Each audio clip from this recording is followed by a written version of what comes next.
이슈K 시간입니다. 우여곡절 끝에 국회 문턱을 넘은 대광법 시행이 2달여 앞으로 다가왔습니다.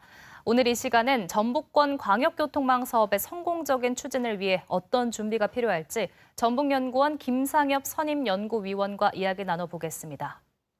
안녕하십니까? 네, 안녕하십니까? 반갑습니다. 네, 대광법이 지난 4월에 국회 본회의를 통과했잖아요. 이제 10월에 시행을 앞두고 있는데 그간 우리 지역에서 공들인 이유는 어떤 점을 기대하기 때문이었을까요?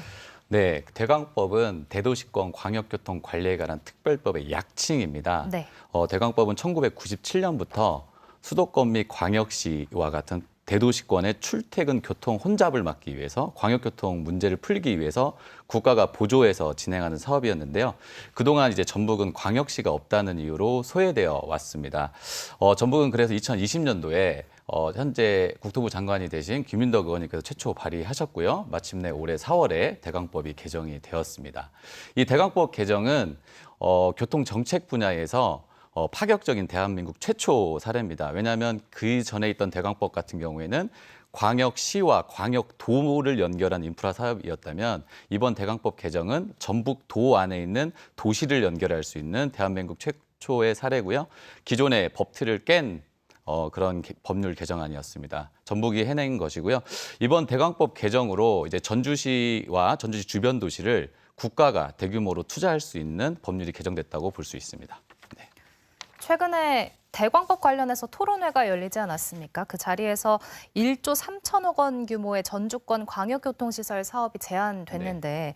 그럼 지역에서 요구가 컸던 주요 사업들은 어떤 게 있습니까? 그 토론회를 전북연구원도 주관해서 같이 진행을 했고요. 한 네. 1조 3천억 정도 그때 발굴했었는데 지금도 현재 발굴하고 있습니다. 오늘 또 그 회의를 하고 왔고요. 네. 그 화면을 보시면 그 대광법이 본격 시행하게 되면 도민분들이 가장 체감할 수 있는 사업은 광역도로 사업입니다. 아무래도 전주 같은 경우에는 출퇴근 혼잡이 굉장히 심하기 때문에 전주나 익산이나 완주로 가는 출퇴근 혼잡이 굉장히 심각합니다. 특히 전주시 같은 경우에는 혁신도시와 만성지구가 고밀도로 개발되어 있기 때문에 서측의 혼잡이 굉장히 혼잡합니다. 그래서 김제, 익산, 완주 순으로 혼잡하고요. 대표적인 사업으로는 황방산 터널이랄지 그다음에 에코시티에서 삼봉지구를 연결하는 사업, 그다음에 모항로 확장 사업이 있는데 이 사업이 진행하게 되면 출퇴근 혼잡이 완화가 되고요. 또 광역철도와 환승센터 사업도 고민하고 있습니다. 그래서 이것이 추진되게 되면 대중교통 체계도 혁신될 수 있다고 볼 수 있습니다. 그런데 사실 대광법이 통과된 건 반가운 일이지만 이게 통과됐다고 해서 모든 광역교통망 사업이 술술 풀린다 네. 이거는 아니지 않습니까? 네. 그래서 결국에는 정부 종합계획에 반영이 되어야 하는 건데 이게 내년 초에 확정되는 계획이라고요? 어떤 네, 거죠? 맞습니다. 네. 법이 통과됐다고 바로 사업이 추진되는 건 아닙니다. SOC 같은 경우에는 국가 상위 계획에 반영이 돼야 추진이 가능합니다. 그래서 대광법 개정에 따라서 내년 초에 확정될 제5차 대도시권 광역교통 시행계획에 우리 해당 사업이 포함이 돼야 되고요. 지금 현재 전북도에서는 광역도로, 광역철도 사업들을 이미 건의해 놓은 상황입니다. 근데 전북연구원도 이제 국토부, 교통부 연구진으로 참여해서 최대한 반영할 수 있도록 노력하고 있고요. 근데 이게 또 전국 싸움입니다. 수도권과 다른 광역시와 경쟁을 해야 되기 때문에 정확한 분석 자료랄지 추진 논리들을 지금 얘기를 하고 있고요. 근데 현재 지금 국토부 장관님이나 차관님께서 이 전북 현안에 대한 이해도가 굉장히 높으십니다. 그래서 지금이 바로 전북의 골든타임이라고 보고 있습니다.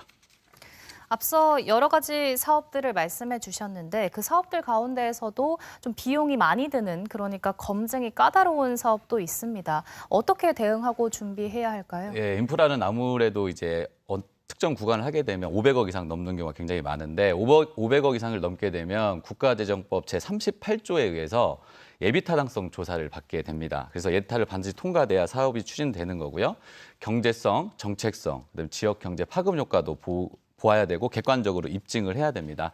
다행히도 이제 전북자치도에서는 우리 광역교통 협의체를 만들어서 전북자치도 관련 시군, 그다음에 전문가 집단들이 지금 사전에 철저하게 준비를 하고 있습니다. 또한 행정 및 정치권에서도 힘을 모아서 정부에 건의를 해야 되고요. 무엇보다도 제가 좀 강조하고 싶은 거는 이 광역교통시설 사업은 우리 새만금 국제공항이나 노을대교처럼 100% 국비 사업이 아닙니다. 지방비 매칭이 30%에서 50% 정도 들어가야 되거든요. 그래서 지방비 부담을 위한 어떤 재원 조달 계획도 함께 고민해야 됩니다. 네. 대광법 개정이 원활한 전북광역교통망 구축의 시작점이 되기를 기대해 보겠습니다. 여기까지 듣겠습니다. 고맙습니다. 네, 감사합니다.